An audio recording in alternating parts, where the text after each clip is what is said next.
polisi akan panggil Habibana kita, Habib Rizik Syihab. Katanya tidak akan tebang pilih, tidak akan tebang pilih kan? Kapan dipanggilnya itu Bang Jago yang di Medan ataupun di Solo itu? Tidak. Pemerintah tidak alih-alih menerapkan karantina wilayah ataupun lockdown, tapi menerapkan PSBB. PSBB. Kacau tidak? Kacau. Pusing. PSBB gitu. Makin banyak anak umat Islam yang subscribe media-media Islam daripada kita subscribe media-media maksiat. Paling tidak orang-orang yang menonton acara-acara agama hatinya berubah jadi lembut, mendapat hidayah dan semua pahalanya untuk orang-orang yang menyebar. Bismillahirrahmanirrahim. Assalamualaikum warahmatullahi wabarakatuh. Alhamdulillah, thumma alhamdulillah.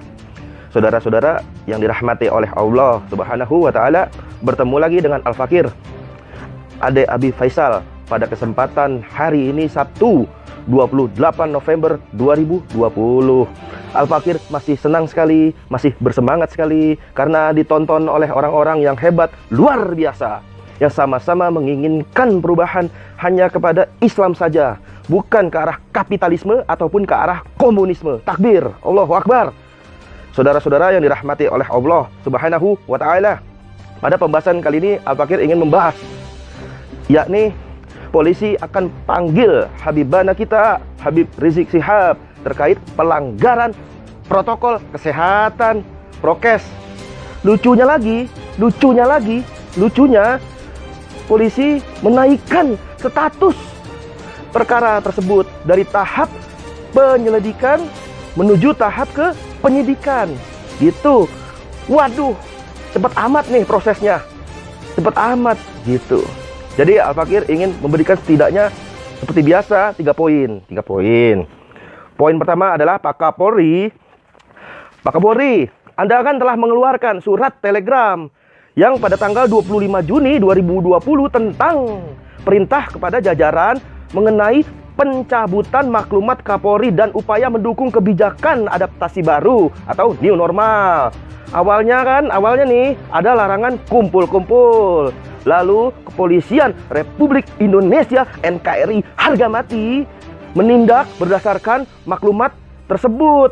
Selanjutnya intinya larangan kumpul-kumpul melalui maklumat tersebut sudah dicabut. Berarti intinya lagi hukum asalnya kembali ke normal, di mana masyarakat bebas melakukan aktivitas seperti biasa dengan protokol kesehatan.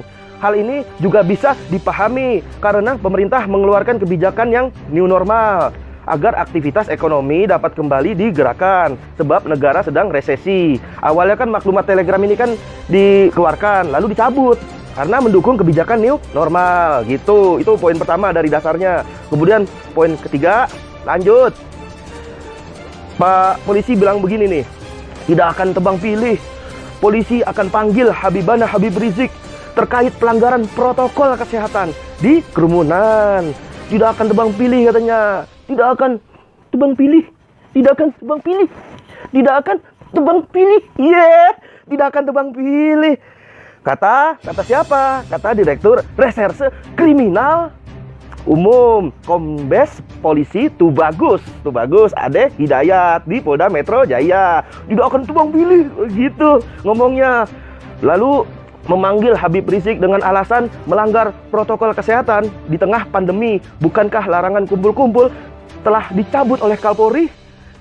Kok pelanggaran kesehatan, kerumunan, begitu. Saudara-saudara, menurut saudara-saudara, nih bagaimana nih? Apakah Habibana Habib Rizik itu layak mendapatkan pelanggaran prokes? Layak? Padahal maklumat Kapolri sudah dicabut, gitu.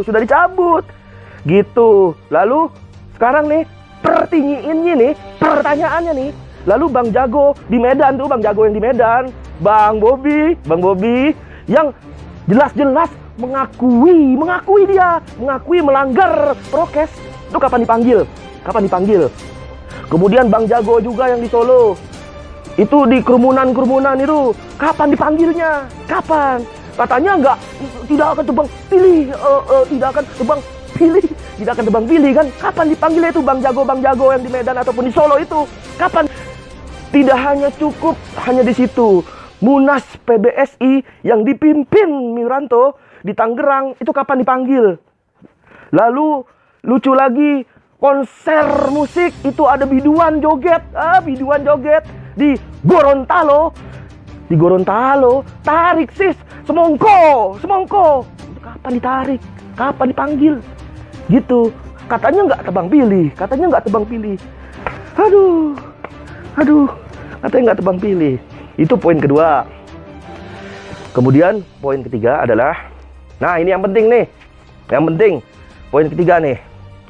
Pak Hamdan Zulfa, mantan Ketua Mahkamah Konstitusi, mengatakan pelanggaran Undang-Undang Karantina Kesehatan pasal 93 itu baru bisa efektif jika ada kebijakan karantina wilayah yang ditetapkan oleh pemerintah. Itu Hamdan Zulfa yang bilang, bukan kata saya, bukan.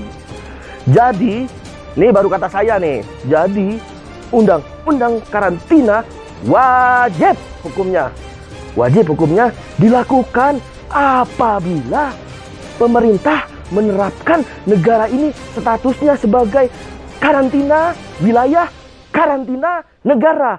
Tidak lain dan tidak bukan adalah lockdown. Tapi kan tidak. Pemerintah tidak alih-alih menerapkan karantina wilayah ataupun lockdown, tapi menerapkan PSBB. PSBB kacau tidak? Kacau. Pusing. PSBB gitu. Jadi undang-undang karantina ini wajib kepada status yang pemerintah menetapkan sebagai lockdown atau karantina. Tapi kan enggak. Nah, lucunya tidak diterapkannya karantina, tapi malah menggunakan undang-undang karantina. Gimana? Menurut saudara-saudara gimana? Jadi kita bikin simulasi nih. Contohnya sama dengan lonte. Nih, lonte tahu lonte? Pelacur. Sama dengan lonte. Lonte itu berzina. Tapi malah diterapkan undang-undang misalnya potong tangan. Kan nggak masuk di akal. Itu simulasinya. Malah ditetapkan misalnya undang-undang yang tidak ada hubungannya dengan zina. Kan lucu kan? Lucu. Gitu. Harusnya dalam Islam, pezina yang sudah menikah ditetapkan undang-undang rajam sampai mati. Itu dipukul dengan batu, dirajam sampai mati. Atau jilid bagi yang belum menikah.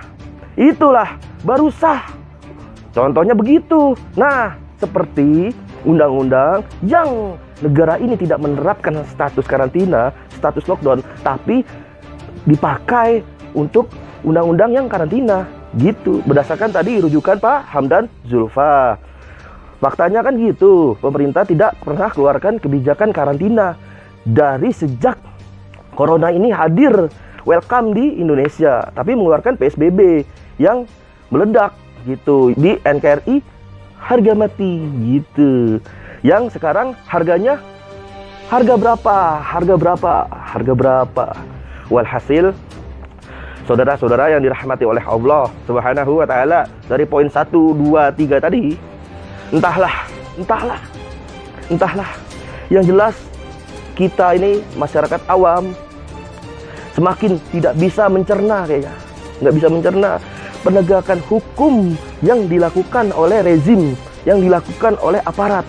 Asasnya bukan lagi asas hukum, tapi asas suka-suka. Gitu, saudara-saudara yang dirahmati oleh Allah Subhanahu wa taala. Sulit rasanya kita mengharapkan keadilan hanya bersandar pada hukum buatan manusia, yakni hukum demokrasi ala Yunani kuno. Inilah saudara-saudara momentum yang tepat untuk kita bersandar pada syariah Allah Subhanahu wa taala yang maha sempurna. Syariat Islam secara kafah, secara total dalam naungan negara, tidak lain dan tidak bukan adalah khilafah. Karena hanya khilafah saja yang menerapkan satu-satunya hukum milik yang maha adil dan maha sempurna, yaitu Allah Subhanahu wa ta'ala. Takbir, Allahu Akbar. Mungkin itu dicukupkan dulu dari Al-Fakir. Mohon maaf atas segala kekurangan. We love IBHRS. IBHRS, we love. Jadi wabillahi taufik wal hidayah. Wassalamualaikum warahmatullahi wabarakatuh. Nantikan episode berikutnya.